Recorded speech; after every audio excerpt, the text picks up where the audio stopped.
एक बहुत ही ताकतवर दस्तावेज के रूप में भारत का संविधान देने वाले बाबा भीमराव अंबेडकर जी को नमन करते हुए इस देश के अंदर राजनीतिक भागीदारी इस देश के शोषित पीड़ित वंचित लोगों को मिल सके, उनके लिए संघर्ष करने वाले राजनीतिक क्रांति के दूत मानवर साहब कांशीराम जी को नमन करते हुए हम सबकी आदर्श नेता, हमारी प्रेरणा स्रोत, बीएसपी की राष्ट्रीय अध्यक्षा, उत्तर प्रदेश राज्य की 4 बार मुख्यमंत्री रह चुकी बहन सुश्री कुमारी मायावती जी के निर्देशन में आज अपनी छोटी बहन अनामिका गौतम के लिए वोट की अपील आप लोगों से करने आई हूँ। और मुझे पूरी उम्मीद है कि आप लोगों का ये चुनाव सिर्फ ये अनामिका का चुनाव नहीं है। यहाँ खड़े मेरे हर भाई, बैठे हर बड़े बुजुर्ग मेरे भाइयों का, माता और बहनों के, ये आप ही लोगों के स्वाभिमान सम्मान का चुनाव है। और इस चुनाव में आपको इस सीट से ये करके दिखा देना है कि अनामिका को सिर्फ भारी मतों से नहीं जिताना है, बल्कि अन्य जो प्रत्याशी हैं उनकी जमानत जब्त करा देनी है और अपनी ताकत का एहसास करा देना है। क्योंकि बाबा साहब ने जब सियाजी पार्क में वो बैठ करके रोए थे, जब उनको किराए के घर रहने के लिए नहीं मिला था, जब वो पीसीएस अधिकारी थे, उन्होंने ये प्रण किया था कि इस देश के अंदर जो बहुत बड़ी आबादी है, जो आर्थिक सामाजिक रूप से मजबूत नहीं है, शैक्षणिक रूप से मजबूत नहीं है, उनके साथ क्या होता होगा अगर मेरे साथ ये हो रहा है कि मैं विदेश से शिक्षा ग्रहण करने के बाद आज एज ए अधिकारी मुझे इस देश में एक रहने के लिए किराए का घर नहीं मिल रहा है। उस दिन उन्होंने ये प्रण लिया था कि मैं अपने समाज के, इस देश के शोषित पीड़ित वंचित लोगों के लिए वो करके जाऊंगा जो सदियां याद रखेंगे। आज ये हम सबकी जिम्मेदारी है। बाबा साहब ने अकेले वो करके दिखाया। आज हम लोग यूनाइट हैं, एकत्रित हैं, अपनी लड़ाई को समझ रहे, अपने वोट की ताकत को समझ रहे। बाबा साहब ने उस वोट के लिए कितना संघर्ष किया, इस्तीफा दे दिया उन्होंने। बेटियों के संघर्ष के लिए, उनके स्वाभिमान सम्मान की लड़ाई के लिए कैबिनेट से इस्तीफा दे दिया। हमें ऐसा कुछ नहीं करना, हमें सिर्फ और सिर्फ एक काम करना है। आपके जो वोट की ताकत संविधान में वर्णित है कि इस देश के हर नागरिक को एक वोट का अधिकार होगा, और वो नागरिक देश का प्रधानमंत्री हो सकता है, मुख्यमंत्री, विधायक, एमपी, एमएलए, और यहाँ पर जमीन में बैठी हमारी माताएं बहनें, इनके भी वोट की वही ताकत है जो देश के प्रधानमंत्री के वोट की। अपनी ताकत को समझिए और ये चुनाव का मौका है कि आप इस ताकत का एहसास करा दीजिए। वोट आपके पास एक बहुत मजबूर अधिकार है। मानवर साहब कहा करते थे, वोट हमारा, राज तुम्हारा, नहीं चलेगा, नहीं चलेगा। क्या उन्होंने जितने भी नारे इजाद किए थे वो ऐसे ही इजाद कर दिए थे? नहीं, वो समझ रहे थे कि मेरे अपने लोगों की एक ही ताकत है, वो है वोट का अधिकार, जिससे वो सत्ता पर आसीन होकर के अपने ही लोगों के लिए काम करेंगे। मानवर साहब ऐसा कहा करते थे और उन्होंने साबित करके दिखाया। उत्तर प्रदेश जैसे बड़े राज्य में चार बार हमारी बहन जी मुख्यमंत्री बनी। जब हम सत्ता में बैठे, हमारी बहन जी मुख्यमंत्री बनी। उन्होंने अपनी कैबिनेट में general category, OBC, minority, SC, ST सभी को बराबर भागीदारी दी, क्योंकि हम बीएसपी के लोग, हम मिशनरी लोग जो पूरे देश के अंदर मिशन चला रहे हैं, हम मानवतावादी हैं, हम समतामूलक समाज की बात करने वाले हैं। हमें फख्र होना चाहिए अपने आप पर। जब कोई आपसे कहे कि बीएसपी कमजोर है, आप दिखा दो मेरा मिशन मजबूत है। और अगर देखना है तो एक अनामिका गौतम जैसी बेटी जो वाकई में टिकट के लिए भी संघर्ष किया और उसको प्रदेश के सभी लोगों ने आशीर्वाद दे करके आपके जौहरीपुर में भेजा है। और आपकी ये जिम्मेदारी है कि आप लोग इस बेटी को, इस बहन को कितने ज्यादा से ज्यादा वोटों से जिता करके नगर निगम भेजने का काम करेंगे। अभी स्वयं जी ने बताया और हमारे जितने भी पदाधिकारी हैं सभी लोगों ने बताया मेरे बारे में। आप लोगों को पता है मनीषा बाल्मीकि केस, निर्भया केस में 4 लोगों को सजा कराई, लेकिन मनीषा वाल्मीकि का केस जो है आप लोग जानते होंगे, उन 4 दरिंदों ने उस बेटी के साथ रेप किया, उसका मर्डर किया। लेकिन उत्तर प्रदेश सरकार ने उस बेटी को उसकी मां से छीन करके मिट्टी का तेल डाल करके, जो गाड़ी खचाड़ा हो जाती है उनके टायर डाल करके उस बेटी को जला दिया। उसकी मां चिल्लाती रही, पूरा परिवार रोता रहा कि मेरी बेटी को आखिरी बार चेहरा दिखा दो। सही बात। आप लोगों को पता है ये काम वो क्यों कर पाए? वो इसलिए कर पाए क्योंकि कहीं ना कहीं हम में बिखराव आया। मानवर साहब ने जो हम लोगों को जोड़ करके एक किया था, उस बिखराव के वजह से वो हमारी बेटियों को इस तरीके से जला रहे थे। क्या अंतिम संस्कार का अधिकार नहीं है हम लोगों को?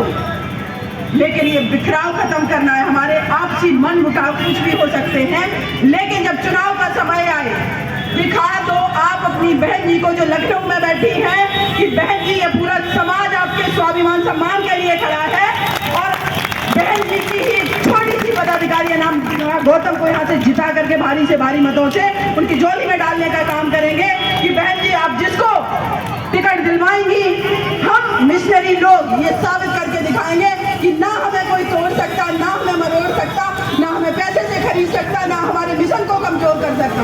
ये मौका होता है चुनाव का। अगर आपने चुनाव में अपनी भागीदारी सुनिश्चित नहीं की, मैं दावे के साथ कहती हूँ बीजेपी, कांग्रेस और आम आदमी पार्टी आपके लिए कुछ नहीं करेगी। देख लिया है ना आप लोगों ने क्या मिला।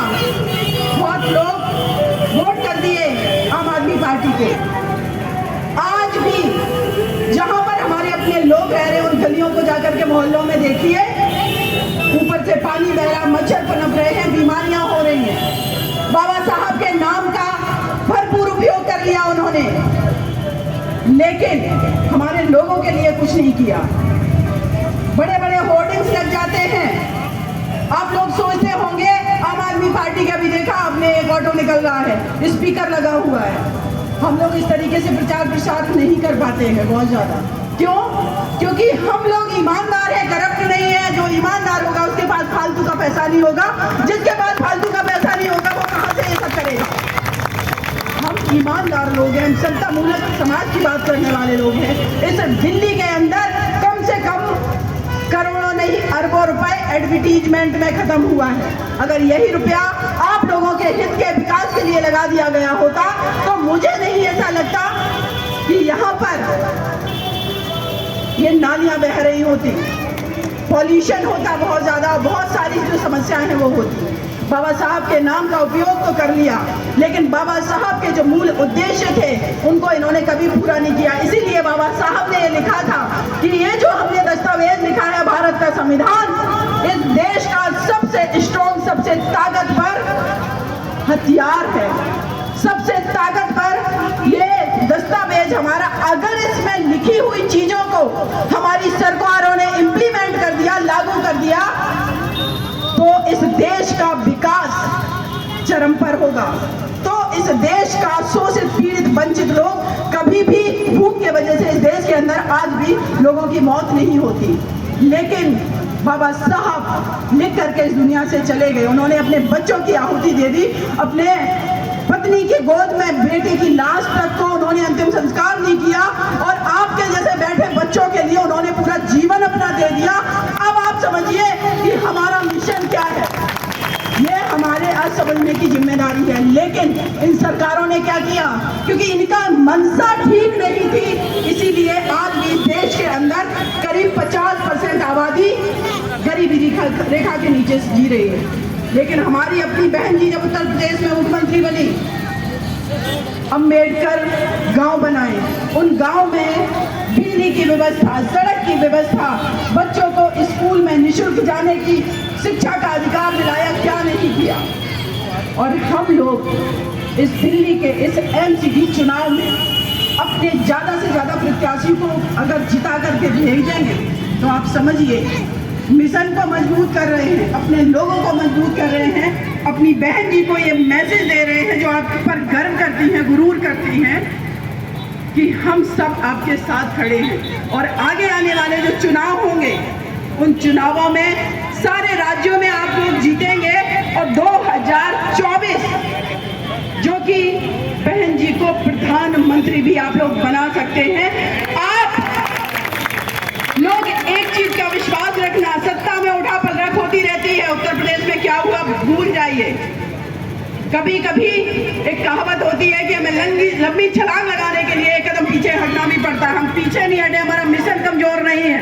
कोई भी अगर आपसे ये बात कहे, बहुत सारे मेरे मीडिया के बंधु मैं देखती हूँ सभी आरोप लगाते हैं गोदी मीडिया बीजेपी की बात करती है, आम आदमी की बात करती है, कांग्रेस की हमारी बात नहीं करती है। मैं एक बात कहना चाहती हूँ, लेकिन मेरे अपने जो यूट्यूब मीडिया चैनल है उनकी बुराई ना करके अपने ही लोगों की कभी कभी आलोचना ज्यादा कर जाते हैं। हमें समझना है अपनी स्ट्रैटेजी क्या होनी चाहिए, हमें वो नहीं दिखाएंगे। लेकिन बाबा साहब के द्वारा लिखे संविधान में अगर हमें बोलने का अधिकार दिया गया, भले ही हमारे पास यूट्यूब चैनल है, उन चैनल के माध्यम से अपने मिशन को इतना और मजबूत करिए कि अनामिका गौतम जैसी और भी बेटियां आकर के फ्रंट पर चुनाव लड़ें। और इस छोटी सी बहन के बारे में मैं एक बात कहना चाहती हूँ। मैं हमेशा जब भाषण देती हूँ मैं कहती हूँ अपने घर की बेटियों को, बेटों को, स्पेशली बेटियों को लड़ना सिखाइए, घर में लड़ना सिखाइए, क्योंकि जिससे वो बाहर लड़ सके। आपकी इस बहन ने चुनाव जीतने से पहले भी जो लड़ाई लड़ी है मैं फक्र करती हूँ। और मुझे पूरी ये उम्मीद ही नहीं विश्वास है कि आप लोग इस चीज को साबित करके दिखाएंगे कि बहुजन मूवमेंट में काम करने वाली आपकी माताएं बहनें, आपके युवा साथी, जो भी प्रत्याशी हैं वो बहुत ही मिशनरी है। और अनामिका जैसी बहुत सारी बेटियां आपके बीच में आकर के चुनाव जीत करके आपके लिए काम करके दिखाएंगी, ऐसा मुझे विश्वास है। तो एक बार आप लोग हाथ ऊपर करके कहिए कि अनामिका को आप भारी मतों से जिता रहे हैं। आप सभी का बहुत बहुत शुक्रिया। मुझे पूरा विश्वास है आज ही ये बहन जीत गई है और आज मैं एक काम करके जा रही हूँ। माला दीजिए इनको, विजयी का हार पहले से पहना के जा रही हूँ। आप सभी का बहुत बहुत शुक्रिया। आप लोग बस इसी तरीके से इनके साथ खड़े रहिए। मेरे सभी युवा साथियों का, यस भाई जय भीम, आप सभी युवा साथियों का, मेरे बड़े बुजुर्गों का, माताओं बहनों का, आप सभी का बहुत बहुत शुक्रिया। 4 दिसंबर को आपको एक ही चुनाव चिन्ह दिखना चाहिए जब आप वोट डालने जाएं। हाथी का चुनाव चिन्ह, हमारा नीला झंडा, मेरा स्वाभिमान अवमान। और सुबह सबसे पहले जाकर के अपना वोट करें। माताओं बहनों से अनुरोध है, आपकी जितनी भी पड़ोसी में माता बहनें रह रही हैं, आपकी दोस्त हैं, उनको सबसे पहले बूथ पर लेकर के जाइए। जितने मेरे मिशनरी भाई साथी यहाँ बैठे हुए हैं, आप लोग सबसे पहले अपना काम करिए, क्योंकि बूथ पर भी ये लोग षड्यंत्र रचते हैं। तो स्ट्रेटेजिकल तरीके से हमें अपना चुनाव अपनी बहन को जिताना है। जय भीम, जय भारत।